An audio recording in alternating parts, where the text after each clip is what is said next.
Lucio Septimio Vasiano, más tarde conocido como Caracalla, nació el 4 de abril del año 188 después de Cristo en Lugdunum, la ciudad que hoy conocemos como Lyon, en Francia. Fue el hijo mayor del matrimonio entre Lucio Septimio Severo y Julia Domna, quienes se habían casado apenas un año antes, en el 187 después de Cristo. Lucio Septimio Severo, originario de Leptis Magna, una antigua ciudad fenicia que fue un destacado enclave del Imperio cartaginés, provenía de una familia local rica y distinguida en la región. Cuando nació su hijo, Lucio Septimio Vasiano, bajo el reinado del emperador Cómodo, Septimio Severo ejercía el cargo de legado en la provincia de la Galia Lugdunensis, consolidando así su prestigio en la política y el ejército romanos. Al igual que su padre, de origen libio fenicio, la madre de Lucio Septimio Vasiano, Julia Domna, era originaria de Siria, específicamente de la ciudad de Emesa, la actual Homs. Provenía de una acaudalada familia de la región, estrechamente vinculada al prestigioso estamento sacerdotal encargado del culto al dios sirio del sol, el Gabal. Poco después, Lucio Septimio Severo dejó su cargo de legado en la Galia Lugdunensis al ser nombrado gobernador de la provincia proconsular de Sicilia. En ese contexto, el 7 de marzo del año 189 después de Cristo, cuando su hijo Lucio Septimio Vasiano tenía casi 2 años, nació su segundo hijo, Publio Septimio Geta, en la ciudad de Roma.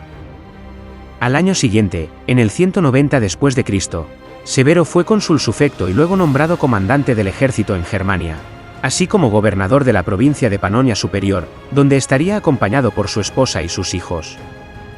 Tras la muerte de los emperadores Cómodo y Pertinax, Didio Juliano ascendió al trono el 28 de marzo de 193 después de Cristo a través de un proceso de subasta, lo que resultó escandaloso para sus contemporáneos.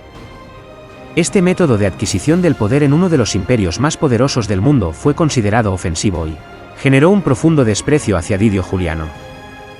En las semanas posteriores a su llegada al poder, Didio Juliano enfrentó las sublevaciones de 3 gobernadores provinciales. Por un lado, estaba el mismo Septimio Severo, proclamado emperador por las legiones de Germania; por otro, Cayo Pescenio Níger, aclamado por las legiones de Siria; y, finalmente, Clodio Albino, respaldado por los ejércitos de Galia y Britania. Septimio Severo marchó hacia Roma con sus legiones, ganando el apoyo de las provincias a medida que avanzaba. Finalmente, el Senado, influenciado por Severo, ordenó el asesinato del emperador Didio Juliano. Así, Septimio Severo entró en Roma como vencedor en la primavera de 193 después de Cristo, siendo proclamado nuevo emperador sin necesidad de derramar sangre, un hecho sin precedentes en la historia del imperio. A continuación, Septimio Severo marchó a enfrentar a Cayo Pescenio Níger, quien había sido proclamado emperador por las legiones de Oriente. Con astucia, Severo buscó el apoyo de Clodio Albino, ofreciéndole el título de César y compartiendo con él el consulado del año 194 después de Cristo. Tras más de un año de intensa guerra civil, Pescenio Níger fue derrotado y finalmente asesinado en las orillas del Éufrates, mientras intentaba huir hacia el reino del rey Parto Bologases en la primavera de 194 después de Cristo. En este contexto, Septimio Severo buscaba ante todo asegurar la transferencia completa del poder imperial a él y a sus hijos. Para legitimar su gobierno, en el año 195 después de Cristo, decidió vincularse simbólicamente a la dinastía de Marco Aurelio.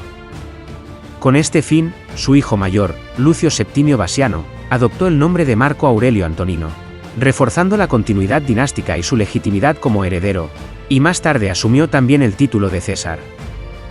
Parece evidente que Severo dio preferencia a su primogénito, Marco Aurelio Antonino César, considerándolo su principal heredero por encima de su hermano menor, Publio Septimio Geta.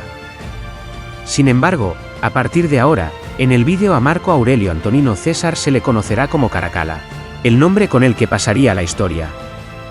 De hecho, Marco Aurelio Antonino César nunca fue llamado Caracalla durante su vida, ya que este apodo fue atribuido por fuentes posteriores que tenían una visión negativa de él. La caracalla, por su parte, era un manto o capa de lana que se llevaba sobre la armadura, ofreciendo abrigo y comodidad. Era una prenda utilizada por los galos, que se hizo especialmente popular entre los soldados romanos que combatían en Germania, convirtiéndose en un símbolo distintivo de la vestimenta militar de la época.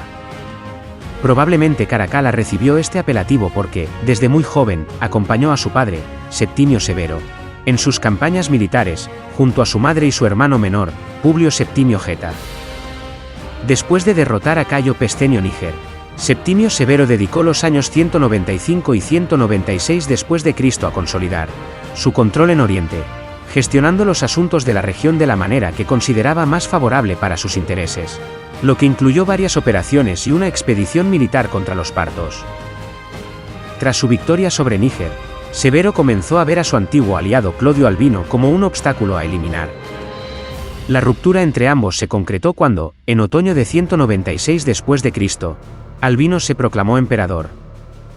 Sin embargo, el conflicto entre Severo y Albino no duró mucho, ya que Septimio Severo logró poner fin a la guerra civil, conocida como el Año de los 5 Emperadores, con la muerte de Clodio Albino el 19 de febrero de 197 después de Cristo en la batalla de Lugdunum, lo que marcó el inicio de la dinastía severa.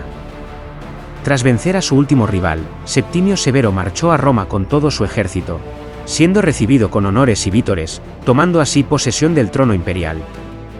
Después de pasar varios meses en Roma, tuvo tiempo suficiente para asociar a sus hijos al poder imperial, otorgándoles títulos oficiales. Caracalla fue nombrado imperator en el año 197 después de Cristo, y más tarde, en el 198 después de Cristo, recibió el título de Augusto. Esto demuestra que Caracalla estaba por encima de su hermano menor, ya que Geta no alcanzaría el título de Augusto hasta el 208 o 209 después de Cristo. Por aquel entonces, el joven Caracalla, conocido entre sus contemporáneos como Marco Aurelio Antonino, tenía aproximadamente 10 años. Durante su infancia, fue considerado un niño prometedor, inteligente y muy querido por sus padres, apreciado por el pueblo y bien valorado por el Senado, con un don natural para ganarse el afecto de quienes lo rodeaban. Poco después, Septimio Severo, deseoso de levantar trofeos por sus éxitos frente a los bárbaros, partió de Roma a finales del verano para iniciar una campaña en Oriente, acompañado por sus hijos. En este contexto, Caracalla alcanzó los 14 años y tomó la toga viril, símbolo de su paso a la vida adulta, en el año 201 después de Cristo en Antioquía. Después de concluir con cierto éxito la campaña en Oriente, Septimio Severo regresó a Roma en el 202 después de Cristo junto a sus hijos. Allí, el emperador ofreció sacrificios y organizó unas festividades para el pueblo, que incluyeron espectáculos y festejos. También realizó un generoso reparto de dinero y pagó unos juegos triunfales. Ese año, el emperador Severo y su hijo Caracalla fueron nombrados cónsules del imperio, una introducción oficial para este último a los cargos de mayor rango en el gobierno imperial. A partir de entonces, Septimio Severo y su familia pasaron varios años en Roma, durante los cuales se dedicó a la administración de justicia y a la gestión del Estado, además de enfocarse en la educación de sus hijos, guiándolos por el camino de la prudencia. Sin embargo, sus dos hijos, ya jóvenes, se habían visto corrompidos por los excesos de la vida lujosa en Roma y por su afán por los espectáculos, las carreras de carros y los bailes. Se relata que para entonces, el carácter de Caracalla había cambiado considerablemente respecto al de su infancia, cuando aún era un niño. Una vez que dejó atrás la niñez, ya fuera por la astucia de su personalidad o por su deseo de igualarse a Alejandro Magno, se volvió más reservado, severo e incluso cruel, hasta el punto de que muchos no podían creer que fuera el mismo niño que conocieron. Siempre tenía presente a Alejandro Magno y sus hazañas, y también elogiaba con frecuencia a Tiberio y a Sila. Caracalla se volvió más orgulloso que su padre y despreciaba a su hermano Geta por su gran modestia. En efecto, los hermanos nunca lograron entenderse y constantemente discutían por rivalidades infantiles, y todo lo que resultaba grato para uno era odioso para el otro. Sin embargo, a medida que crecían, esta rivalidad se iba intensificando considerablemente. Al percatarse de la situación, el emperador intentó reconciliar a sus hijos y corregir su comportamiento. Para moderar el carácter de Caracalla, decidió buscarle una esposa. Así, Septimio Severo casó a su primogénito con Publia Fulvia Plautila, la hija del prefecto del pretorio, un hombre llamado Cayo Fulvio Plauciano, compatriota del emperador, ya que ambos eran libios y que había tenido una juventud humilde.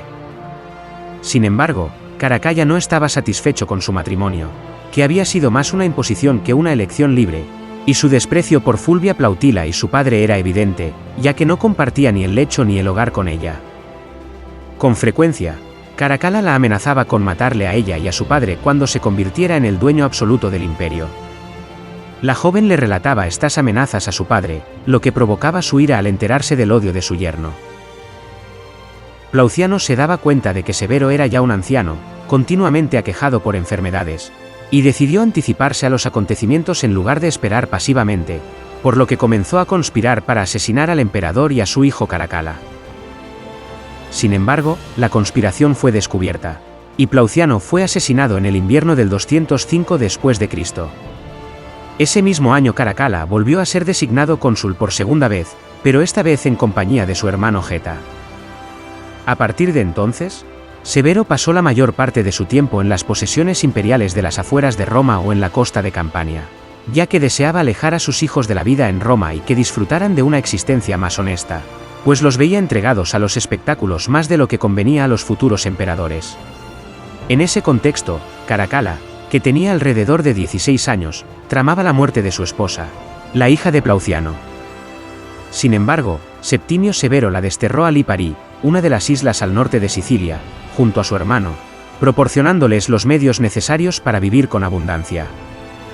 Además, Septimio Severo tenía que enfrentar las disputas entre sus hijos, Caracalla y Geta, esforzándose por reconciliarlos e inducirlos a la unidad. Sin embargo, a pesar de sus esfuerzos, sus hijos se rebelaban, y la situación continuaba empeorando. Por aquel entonces, el gobernador de Britania envió un mensaje al emperador informándole que los bárbaros de la provincia se habían sublevado, saqueando la región y llevándose botín, lo que resultaba en una devastación general. Septimio Severo recibió con agrado estas noticias ya que anhelaba obtener nuevos trofeos por sus victorias sobre los britanos, que se sumarían a sus triunfos en Oriente y el Norte. También pensaba que esta campaña ayudaría a alejar a sus hijos de las costumbres desenfrenadas de Roma, permitiéndoles recuperar la sobriedad en la vida militar. Así, decidió llevar a cabo la expedición a Britania, mostrando un espíritu más animado que el de cualquier joven, a pesar de su edad y problemas de salud. Antes de iniciar su campaña en Britania en el año 208 después de Cristo, Septimio Severo intentó nuevamente reconciliar a sus hijos nombrándolos a ambos cónsules, lo que marcó el tercer consulado de Caracalla a la temprana edad de 20 años, ya consolidado en la administración imperial. Tras cruzar el océano alrededor del 208 después de Cristo y una vez que consideró que los preparativos para la guerra eran suficientes, Severo dejó a su hijo menor, Geta, en las tierras sometidas a Roma para que administrara justicia y dirigiera la administración civil del imperio, designando a sus amigos más cercanos como consejeros. Posteriormente, Severo se lanzó contra los bárbaros acompañado de Caracalla, lo que dio lugar a frecuentes enfrentamientos y escaramuzas que resultaron en la derrota de los enemigos. Sin embargo, los britanos lograron retirarse con facilidad, ya que conocían bien el terreno y se ocultaban en bosques y pantanos, lo que complicaba la tarea de los romanos y prolongaba la guerra. En este contexto, y sin que se produjera ninguna victoria decisiva, Severo reforzó el muro de Adriano para asegurar la frontera norte del imperio. Sin embargo, debilitado por la gota, el emperador se retiró a Eboracum, la actual ciudad de York, donde falleció el 4 de febrero de 211 después de Cristo a la edad de 65 años, tras haber llevado una vida militar más gloriosa que la de cualquier otro emperador. Según algunas fuentes, en su lecho de muerte pronunció ante sus hijos una famosa frase que perdura hasta nuestros días: «Mantened la paz, enriqueced a los soldados y burlaos del resto». Tras la muerte de Septimio Severo, Caracalla adoptó el cognomen de su padre, Severo, como emperador César Marco Aurelio Severo Antonino Augusto y asumió el cargo de Pontifex Maximus. Este título no solo le otorgaba un gran prestigio religioso, sino que también reforzaba su autoridad política, al consolidar su papel como líder tanto en asuntos civiles como religiosos. Pactó la paz con los bárbaros bajo ciertas garantías, y junto a su hermano Geta y su madre, regresó de inmediato a Roma, donde ya en el trayecto comenzó a evidenciar su desacuerdo con Geta, su coemperador. No se detenían en los mismos alojamientos ni compartían las comidas, ya que cada uno miraba con desconfianza lo que el otro comía y bebía, temiendo que el otro, en secreto o a través de un criado, le hubiera envenenado. Se cuenta que, a pesar de todo, tanto su madre, Julia Domna, como algunos distinguidos ciudadanos y consejeros, amigos de su padre, intentaron sin éxito reconciliarlos. Al llegar a Roma, el pueblo los recibió con ramas de laurel y el Senado les ofreció sus saludos. Los dos hermanos lideraban la procesión vestidos con la púrpura imperial, mientras los cónsules en ejercicio seguían detrás, portando la urna con los restos incinerados de Severo. Todos los presentes se postraron ante la urna en señal de respeto hacia el difunto emperador. Finalmente, la urna fue depositada en el sagrado mausoleo imperial, el mausoleo de Adriano, hoy conocido como el Castillo de San Angelo. Después de deificar a su padre con los honores fúnebres que le correspondían, Caracalla y Geta regresaron al palacio como coemperadores. Sin embargo, a partir de ese instante, su relación se tornó conflictiva, marcada por peleas, rencores e intrigas, ya que ambos buscaban deshacerse del otro y hacerse con el poder absoluto. Se relata que entre los hermanos estalló una pugna por el apoyo de los senadores, quienes, en su mayoría, se inclinaron a favor de Geta. Este último proyectaba ante los ciudadanos de Roma una imagen de hombre moderado y afable con quienes se le acercaban, mientras que Caracalla se guiaba por principios de dureza y violencia. De hecho, al igual que su padre, Caracalla sentía una profunda admiración por la vida militar y aspiraba a ser un ferviente defensor de los soldados en campaña. Su madre se esforzaba por reconciliarlos, y en un momento de reflexión, ambos hermanos contemplaron la posibilidad de repartirse el imperio para escapar de la atmósfera de intrigas en Roma. Sin embargo, su madre, Julia Domna, con lágrimas en los ojos y llena de lamentos, logró convencerlos de abandonar esa idea en un intento de reconciliarlos. Sin embargo, el odio y la rivalidad entre ellos siguieron intensificándose hasta que Caracalla, incapaz de soportar más la situación y movido por su deseo de ser el único soberano, comprendió que no le quedaba otra opción que triunfar o caer noblemente abriendo camino con su espada ensangrentada. Así, Caracalla se dirigió al campamento de los pretorianos y se quejó ante los soldados de que Geta estaba conspirando contra él. En consecuencia, ordenó su asesinato en el palacio, y los centuriones de Caracalla atacaron a Geta, que se encontraba con su madre, y lo hirieron mortalmente. Geta murió, derramando su sangre sobre el pecho de Julia Domna a finales de febrero del 212 después de Cristo, aunque algunas fuentes indican que su fallecimiento ocurrió a finales del 211 después de Cristo. Tras el asesinato de su hermano, Caracalla abandonó el palacio imperial y se dirigió con sus guardias al campamento de los pretorianos, donde comenzó a gritar que había escapado de una peligrosa conspiración orquestada por un enemigo público y adversario personal, refiriéndose a su hermano Geta. Para consolidar su ascenso al poder y ganarse el apoyo de los pretorianos, Caracalla les prometió un aumento de salario y donativos, y a pesar de conocer los rumores sobre el asesinato de Geta, los soldados lo aclamaron como el único emperador y declararon a Geta enemigo público. Al día siguiente, Caracalla se presentó ante el Senado acompañado por toda la guardia pretoriana, que iba más armada de lo habitual, y entró en la sala para justificar el asesinato de su hermano. Además, el emperador ordenó que quemaran de inmediato el cadáver de Geta, a quien condenó con la damnatio memoriae, decretando que su nombre fuera eliminado de todos los registros.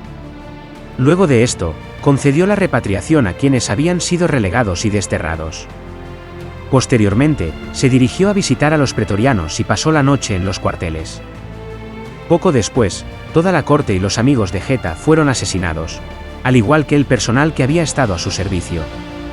Nadie que hubiera tenido siquiera una mínima relación con Geta logró sobrevivir. De hecho, se relata que, al ver llorar a su madre y a otras mujeres tras la muerte de su hermano, pensó en mandarlas matar. Sin embargo, se contuvo para no aumentar la fama de crueldad que su fratricidio ya le había acarreado. Asimismo, bajo el pretexto de que eran amigos de Geta, Caracalla ordenó la ejecución de varios senadores prominentes, reconocidos por su linaje o fortuna. Entre las víctimas se encontraba Cornificia, la hermana del difunto emperador Cómodo, quien, ya anciana, era honrada como hija de Marco Aurelio. Además, ordenó la ejecución de su esposa, Fulvia Plautilla, quien se encontraba en Sicilia, así como la de Elvidio Pertinax, solo por ser hijo del fallecido emperador Pertinax. También ordenó la eliminación de Pompeyano, cónsul en el año 209 después de Cristo, además de nieto de Marco Aurelio e hijo de Lucila, acabando así con todos los miembros de la estirpe imperial. Sin embargo, Caracalla sería recordado no solo por estas matanzas, sino también por algunas de sus obras. A inicios de su gobierno, impulsó la construcción de uno de los mayores complejos termales de Roma, las famosas Termas de Caracalla, conocidas también como Termas Antoninas. Se cree que el proyecto fue planificado por su padre, Septimio Severo, y que las obras comenzaron alrededor del año 211 o 212 después de Cristo. Además, en el año 212 después de Cristo, probablemente con la intención de aumentar los ingresos del imperio, ya que Roma atravesaba una difícil situación financiera y necesitaba cubrir los recientes aumentos de sueldos y beneficios para los militares, Caracalla promulgó un edicto conocido como la Constitutio Antoniniana. Este edicto establecía que todos los hombres libres del imperio, con excepción de los de Ditichii, aquellos que se habían sometido a Roma tras rendirse en la guerra, y los esclavos liberados, debían recibir la plena ciudadanía romana. Como resultado, gozaban de los privilegios de la ciudadanía romana, con la intención de fortalecer la identidad y cohesión del imperio. Sin embargo, esta ciudadanía también los obligaba a pagar impuestos, ampliando así de manera significativa la base de contribuyentes y permitiendo recaudar más fondos para sostener el gasto militar y administrativo. Probablemente debido a su impopularidad y a su pasión por la vida militar, Caracalla, quien estaba en su cuarto consulado, decidió abandonar Roma alrededor del año 213 después de Cristo y trasladarse a las orillas del Danubio, donde asumió el mando directo de la región norte del imperio. Allí, Caracalla enfrentó con éxito a los alamanes, una confederación de tribus germanas que había cruzado la frontera y llegado a la provincia romana de Recia. Durante su estancia en el norte, también resolvió otras tensiones mediante la diplomacia y reforzó las fortificaciones fronterizas de Recia y Germania Superior. Se dice que Caracalla logró ganarse la confianza de los germanos más allá de la frontera, induciéndolos a la amistad de tal manera que pudo reclutar tropas auxiliares y formar su propia guardia personal. Con frecuencia, el emperador se quitaba el manto romano y se vestía con prendas germánicas, luciendo el caracallus, que era característico de su vestimenta habitual en esa cultura. Por otra parte, sus soldados estaban contentos con él, especialmente por los generosos donativos que repartía. Además, Caracalla se comportaba como un soldado raso y prescindía de cualquier lujo, lo que hizo que sus hombres lo respetaran por sus virtudes militares y lo admiraran por su fortaleza. Tras someter a los germanos, Caracalla adoptó el título de Germanum, y en la primavera del año 214 después de Cristo, partió hacia las provincias orientales a través de Tracia. Se relata que durante esta expedición, Caracalla fue acompañado por su madre, Julia Domna, quien, a pesar de que su hijo había cometido fratricidio, continuaba siendo una de sus colaboradoras más cercanas. Siguiendo el ejemplo de su héroe, Alejandro Magno, Caracalla visitó las ruinas de Ilión, conocida también como Troya, y rindió homenaje en la tumba de Aquiles, adornándola con coronas y flores. Después de abandonar Ilión, Caracalla recorrió las provincias anatolianas de Asia, Bitinia y otras regiones, atendiendo a lo que era necesario en cada lugar. Finalmente, en el verano del 215 después de Cristo, llegó a Antioquía, donde fue recibido con una cálida y lujosa hospitalidad. Permaneció allí un tiempo antes de dirigirse a Alejandría, expresando su deseo de visitar la ciudad fundada en honor de Alejandro Magno y rendir homenaje al dios Serapis, venerado por sus habitantes. En diciembre de 215 después de Cristo, Caracalla llegó a Alejandría, en el delta del Nilo, donde el pueblo honró su llegada con antorchas y lluvias de flores. Al entrar en la ciudad acompañado de todo su ejército, se dirigió al templo de Serapis, donde realizó numerosos sacrificios y cubrió los altares de incienso. Luego, se trasladó a la tumba de Alejandro, se despojó de su manto de púrpura, sus anillos de piedras preciosas, su cinturón y todo lo que llevaba de valor, y los depositó sobre el sepulcro del héroe. Sin embargo, Caracalla se dio cuenta de que los alejandrinos se burlaban de él con frecuencia. En sus sátiras, los ciudadanos aludían al asesinato de su hermano Geta y ridiculizaban otras pretensiones del emperador, lo que lo irritaba al exponer sus errores. Se mofaban de él al mencionar a su madre, a quien apodaban Yocasta, en referencia a rumores sobre su relación incestuosa, y además, se burlaban de su aspiración a emular a Alejandro Magno. Aunque los alejandrinos no le otorgaban gran relevancia a sus bromas, estas despertaron en Caracalla, famoso por su carácter colérico y sanguinario, un profundo deseo de venganza. En respuesta a los insultos, ordenó la masacre de la delegación de ciudadanos destacados que se habían reunido desprevenidamente ante la ciudad para recibirlo. Tras la masacre en Alejandría, las tropas de Caracalla se entregaron a varios días de saqueo y pillaje. Después de estos eventos, partió en la primavera del año 216 después de Cristo hacia Antioquía. Poco tiempo después, impulsado por el deseo de obtener el título de Pártico y comunicar a Roma su victoria sobre los bárbaros orientales, Caracalla organizó una campaña contra el Imperio Parto. Inicialmente, propuso al rey Artabano IV de partía un matrimonio con su hija, en un intento de establecer una alianza. Sin embargo, Artabano rechazó la oferta al percibir en ella un intento de someter a Partía bajo el control de Roma. Ante este rechazo, Caracalla utilizó la negativa como pretexto para lanzar su campaña contra el reino parto. Cabe destacar que los partos ocupaban prácticamente el mismo territorio que antes perteneciera a los persas aqueménidas, y Caracalla, quien probablemente se viera a sí mismo como un nuevo Alejandro Magno, estaba decidido a emular su conquista derrotando a los sucesores de los antiguos persas, los partos. No obstante, algunas fuentes relatan que, ante la insistencia de Caracalla y sus constantes muestras de entusiasmo por el matrimonio propuesto, así como sus numerosos regalos y juramentos de buena fe, el rey parto Artabano IV acabó por convencerse y finalmente, prometió entregar a su hija en matrimonio al joven emperador romano. Caracalla aprovechó esta confianza para cruzar el río Éufrates en el vado habitual de Ceuma, adentrándose en Mesopotamia sin encontrar resistencia. Entró en el territorio parto como si ya le perteneciera y se dirigió hacia el palacio de Artabano. El rey parto, deseoso de recibir al emperador, salió a su encuentro en la llanura frente a la ciudad de Arbelas o Gaugamela para dar la bienvenida a su futuro yerno y el supuesto novio de su hija. Sin embargo, en ese momento, Caracalla ordenó a sus soldados atacar por sorpresa y a traición a los partos. El asalto resultó en una masacre, de la cual el propio Artabano apenas logró escapar, ya que sus guardias lo montaron a caballo y lo escoltaron fuera del combate. Este éxito inicial de Caracalla en su campaña contra los partos, en la que obtuvo un considerable botín y numerosos prisioneros, guarda ciertas similitudes, salvando las diferencias, con la batalla de Gaugamela, donde Alejandro Magno derrotó a Darío III cerca de Arbelas y puso en fuga al rey persa. Sea cierto o no este relato, se sabe que Caracalla continuó su avance hacia Media sin encontrar resistencia. En su camino, arrasó ciudades, pueblos y fortalezas, permitiendo a sus soldados llevarse todo lo que pudieran. Al final de la campaña, tras haber devastado gran parte de los territorios del Imperio Parto, Caracalla, con sus tropas exhaustas de saquear y matar, condujo a su ejército de regreso a Mesopotamia. Según algunas fuentes, Caracalla detuvo su ofensiva al enterarse de que los partos y los medos habían formado un gran ejército, listo para enfrentarse a las fuerzas romanas. Caracalla cruzó de nuevo el Tigris y se estableció en Mesopotamia, desde donde envió un mensaje al Senado y al pueblo romano anunciando que todo Oriente había sido sometido y que en el reino al este de Mesopotamia todos reconocían su autoridad. En respuesta, los senadores le otorgaron, mediante votación, los honores del triunfo y le concedieron el título de Particus. Después de un tiempo, mientras invernaba en Edesa, Caracalla comenzó a hacer los preparativos para reiniciar la campaña en la primavera del 217, después de Cristo, con la intención de reanudar la guerra contra los partos.